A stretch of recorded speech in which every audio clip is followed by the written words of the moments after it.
ஸ்ரீதர் உங்ககிட்ட தான் அவர் கேள்வியை வைக்கிறார். ஈரோடு இடைத்தேர்தலில் ஒரு முடிவெடுக்க வேண்டிய இடத்தில் திரு இபிஎஸ் இருக்கிறார்.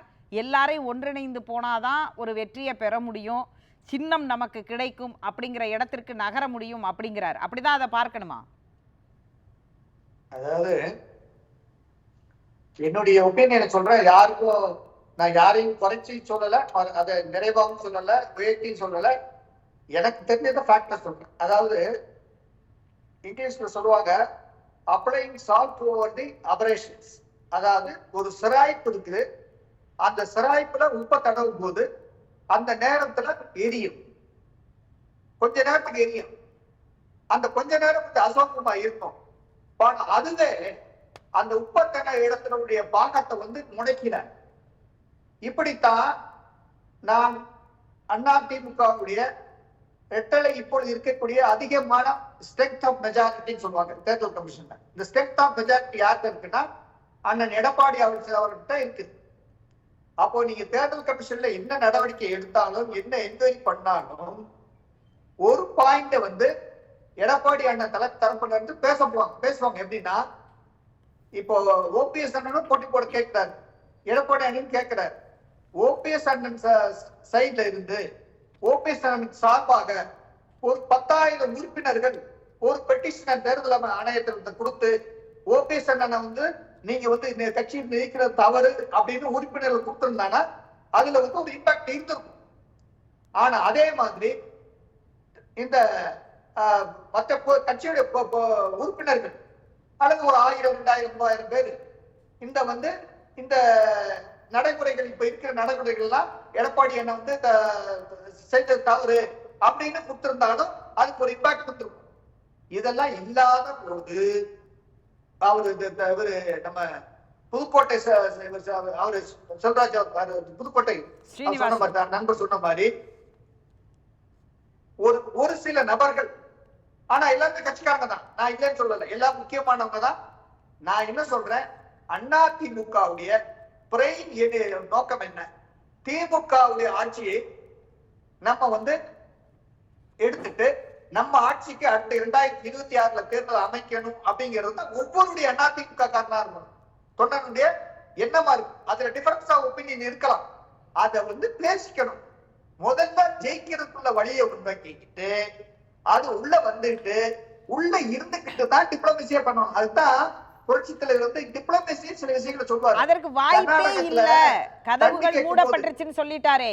இபிஎஸ் தரப்புல ஜெயக்குமார் சொல்லிட்டாரு, இபிஎஸ் சொல்லிட்டாரு. அதுவும் குறிப்பா ஓபிஎஸ், திருமதி சசிகலா இவங்களெல்லாம் சேர்க்கறதுக்கு வாய்ப்பே இல்லை, கேசிபியோ அல்லது புகழேந்தியவோ சேர்க்கறதுக்கு வாய்ப்பே இல்லை அப்படிங்கறத சொல்லியாச்சே. ஓகே, நீங்க அவர் சொல்றாருன்னா நான் இப்ப நான் சொல்றேன் அந்த உங்க பாயிண்டே வரேன், நீங்க நெறியாளர் பாயிண்டே வரேன். இப்ப இத்தனை பேர் சொன்ன பிறகு இவங்க சார்ந்தவங்கள் யாராவது 10 பேரோ ஒரு 50 பேரோ கட்சிக்காரர்கள் டாக்டரியா இப்ப நீங்க நம்ம எல்லாருமே நீங்க கட்சி வலிமையா இருக்கணும், ஒன்றுபடணும் அப்படிங்கிறதுல நமக்கு மாற்று கருத்து இல்லை. ஆனா இந்த ஒற்றுமைக்கு தடையாக இருக்கிற ஒரே நபர் எடப்பாடிங்கிறதுனாலதான் இப்ப சிக்கல். இப்ப வேற யாரு மேல எடப்பாடி தவிர அந்த கட்சியில் இருக்கிற பெரும்பாலான பேர் உங்களை மாதிரி மூத்த அதிமுகவினுடைய நிர்வாகிகள் சீனியரா சொன்ன மாதிரி டாக்டர் ஸ்ரீதரையா மாதிரி கோலப்பன் மாதிரி 99 விழுக்காடு பேர் ஒன்னா இருக்கணும்னு விரும்புறாங்க. எடப்பாடி மட்டும்தான் அந்த ஒற்றுமைக்கு தடையாக இருக்கிறார். அதுதான் அந்த மனம் மாறணும். அதுல நீங்க எல்லாம் மூத்தவங்க போய் எடுத்து சொல்லணும். டாக்டர் ஸ்ரீதர் சொல்லுங்க. நான் உள்ளபடி என்ன சொல்றேன் அப்படின்னா, பல முறை அதிமுக பெரிய கட்சி பல கட்சிக்கே சம்பந்தப்படாதவர்கள் பல எதிர்கட்சிக்காரர்கள், நான் நம்முடைய இந்த கேஸ் போட்டக்குள்ள சொல்லல, அதான் நம்ம கட்சிக்காரங்க, அதான் நான் மாத்துக்கிறது இல்லை. இந்த கட்சிக்கு சம்பந்தப்படாத வேறு கட்சிக்காரர்கள் நம்ம அதிமுக வந்து குறை சொல்லி பேசுறது வந்து அது பொதுவெளியில பேசுறது எனக்கெல்லாம் உங்க உள்ளபடியே வருத்தமா இருக்கு. இந்த நிலைமை அதிமுகவுக்கு வரக்கூடாது, இதை உருவாக்க கூடாதுதான் என்னுடைய தாழ்மையான வேண்டுகோள். அது எல்லாருக்குமே, நான் யாருக்கும் சொல்லல. ஆனால் இந்திய நிலவுகளில் நான் பார்க்கின்ற பொழுது எந்த ஒரு கட்சிக்காரர்களும் எல்லா கட்சி உறுப்பினர்களும் அந்தந்த மாவட்ட செயலாளருடைய நீங்க ஒரு வாதம் வச்சீங்க, முதல் வாதம், அது ரொம்ப முக்கியமான வாதம். ஏன்னா அதை இன்னொரு கோணத்திலையும் சொல்லலாம். அதாவது ஓபிஎஸ் வந்து தன்னுடைய பலத்தை நிரூபித்தாரா அப்படிங்கிற இடத்துல இருந்து அவருக்கு எத்தனை பேர் பெட்டிஷன் கொடுத்தாங்க, மனு கொடுத்தாங்க, இல்லை அவருக்கான அங்கீகாரமாக அந்த மாதிரி யாராவது போய் தேர்தல் ஆணையத்தில் கொடுத்தா கூட அட்ரஸ் பண்ணியிருப்பாங்களே அப்படின்றதெல்லாம் நீங்கள் வச்சிங்க. அது போட்டி பொதுக்குழு வரைக்கும் கூட இங்கே பேசு பொருளாச்சு. ஆனாலும் இந்த வழக்கு நடக்குதுல்ல, நீங்க சொல்றது ஒரு நியாயமான வாதம். இவர் வந்து தன்னுடைய பலத்தை நிரூபித்திருக்கிறார்.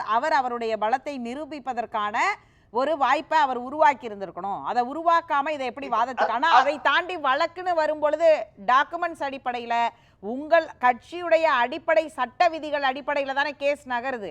இது பலம் பலவீனம்ங்கிற இடத்துலயே போகலையே. அதான் இப்ப நான் என்ன சொல்றேன்னா, இப்ப நான் வந்து ஓபிஎஸ் அண்ணனா இருந்தேன்னா நான் என்ன செய்வேன்னா, ஒரு 10,000 பேர்த்த பெட்டிஷன் வாங்குவேன். 10,000 பெட்டிஷன் வாங்கி தேர்தல் கமிஷன் கொடுப்பேன். இப்படித்தான் டிபெண்ட் பண்ணணும். ஒருத்தர் 2 பேரை வச்சுக்கிட்டு நீங்க நீதிமன்றத்திலேயோ இல்ல ஒரு லீகல் போரத்திலேயோ நீங்க ஸ்ட்ரென்த் ஆஃப் மெஜாரிட்டி நிரூபிக்க முடியாது. அதுக்கு பழைய ஜட்ஜ்மெண்ட் இருக்கு. இத ஒரு சமயம் பொலிட்டிக்கல் ரீசன்னால இதை முடக்கினாலோ இதை தற்காலிகமாக, அதாவது கன்வீனியன்ஸ் ஆஃப் பேலன்ஸ் சொல்லுவாங்க, அந்த மாதிரி அடிப்படையில இதை நிறுத்தி வச்சிருந்தாலும் நாளைக்கு அது நீதிமன்றத்துக்கு மீண்டும் போகும். மீண்டும் போய் நீதிமன்றத்துல இந்த ஸ்ட்ரென்த் ஆஃப் மெஜாரிட்டி நீங்க ஏத்துக்கிறீங்களா இல்லையான்னு அங்க வாதம் வைக்கப்படும். ஆக இது புலிவால புடிச்ச கதையா மாதிரி இது நீண்டு விட்டே போகும். இது 1/2 மணி நேரத்தில் தீர்க்கக்கூடிய இந்த விஷயம். அந்த 1/2 மணி நேரம் தான் நான் கேட்கிறேன். பலம் இருக்கு, சட்டமன்ற உறுப்பினர்கள் இருக்கிறார்கள், பொதுக்குழு இருக்கிறது, கட்சியோட சின்னத்தை கொடுத்து பி ஃபார்ம்ல கையெழுத்து போட்டு ஒரு தேர்தலையும் சந்திச்சுட்டு வந்துட்டாரு. ஆனாலும் திரும்ப தேர்தல் ஆணையத்திலேயோ அல்லது நீதிமன்றத்திலேயோ சின்னம் தொடர்பா ஒரு வழக்கு வருது. நீங்க சொன்ன மாதிரி சோகால்டு எந்த பலத்தையும் நிரூபிக்காத அவர்கள் ஒற்றை ஆட்களுடன் தான் இவர் போராடி இந்த சட்டத்தை எதிர்கொள்ள வேண்டியதா இருக்கு. அப்படியான ஒரு சிக்கல் இருக்குல்ல, அதை நம்ம அட்ரஸ் பண்ணி தானே ஆகணும். திரும்ப நீங்க சொல்ற மாதிரி இது பலம் மட்டுமே காரணமா அவங்க எடுத்துக்கலையே, நீதிமன்றமோ தேர்தல் ஆணையமோ எடுத்துக்கலையே. தேர்தல் ஆணையம் வந்து நம்ம பல விஷயங்கள்ல பல நேரத்துக்கள்ல பார்த்திருக்கோம். ஆனா நீதிமன்றம் வந்து கரெக்டான ஒரு தீர்ப்பை சொன்னோம். நான் என்ன சொல்றேன், அவரு இவர் சொன்னார் இல்லையா, பிரியன் சொன்னார் இல்லையா, தேர்தல் ஆணையம் எப்படி மூவ் பண்ணுங்கிறது பிரியன் அதை எக்ஸ்பிளைன் பண்ணாரு, அந்த நெரேட்டிவா சொன்னாரு.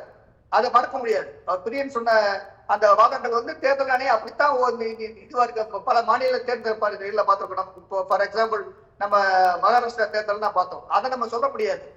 இப்போ எடப்பாடி அண்ணனுடைய மனநிலை என்னன்னா, இந்த 26 சட்டமன்ற தேர்தலில் அதிமுக கட்டுக்கோப்பாக இருக்கிறது. அதுல அவருக்கு எந்த விதமான சேதாரமும் இல்லை. ஒரே ஒரு சேதாரம், ஒரு சிராய்ப்பு. அவருடைய பார்வையில் அது சிராய்ப்பு தான்.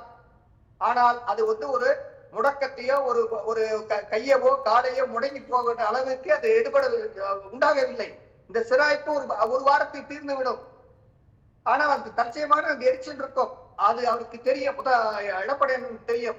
ஆகவே அவர் எந்த இவென்ச்சுவாலிட்டி வந்தாலும் அவர் அதை எதிர்கொண்டு அடுத்த கட்டத்திற்கு 2026 தேர்தலிலே அதிமுக ஆட்சி கட்டிலே அமைத்துவதற்கு எவ்வாறு கூட்டணி அமைக்க வேண்டும், யாரோடு கூட்டணி அமைத்தால் எல்லா தரப்பு மக்களையும் கவர முடியும், அந்த எல்லா தரப்பு மக்களையும் கவர்ந்தால்தான் வலுவான திமுக கூட்டணியை உடைக்க முடியும் என்ற அந்த சிந்தனையில் தான் இருக்கிறார் என்று நான் நினைக்கிறேன். ஆகவே நாம் வந்து அதிமுக ஆட்சி என்று அவர் விரும்புகிறார். எல்லா மாவட்ட செயலாளர்கள் விரும்புகிறார்கள். மாவட்ட செயலாளருக்கு கீழே இருக்கக்கூடிய அத்தனை தொண்டர்களும் விரும்புகிறார்கள். இல்லை என்றால் நீங்க சொல்றதுல ஓபிஎஸ்க்கு மாற்று கருத்து இருக்கா? திருமதி சசிகலாவும் தான் அம்மாவின் ஆட்சியை மீட்டு வருவோம்னு சொல்றாங்க, ஓபிஎஸ் சொல்றாரு, டிடிவியும் சொல்றாங்க. இப்ப அவங்க எல்லாருமே அதே கருத்தை தானே சொல்றாங்க. நான் அவங்களுக்கு எல்லாத்துக்கும் ஒரே ஒரு கருத்து சொல்றேன். தயவு செஞ்சு நீங்க ரெட்ரோஸ்பெக்டிவா திங்க் பண்ணி பாருங்க. இவ்வளவு நாள் நீங்க போராடிட்டு இருக்கீங்க. உங்களுக்காக 200 பேரோ 100 பேரோ களத்திற்கு ரோட்டில வந்து எதிர்த்து போராட தயாரா இருக்கிறார்களா இதுவரை? இல்லை என்று அப்ப நீங்க ஒத்துக்கணும்ல. நீங்க ஒத்துக்கிட்டு எல்லாரும் ஒண்ணு சேர்ந்துட்டு அப்புறம் உள்ளுக்குள்ள வந்துட்டு உங்களுடைய வேலையை பேசலாம், இம்பார்ட்டன்ஸ் இது பண்ணுங்க. பேசுவோம்.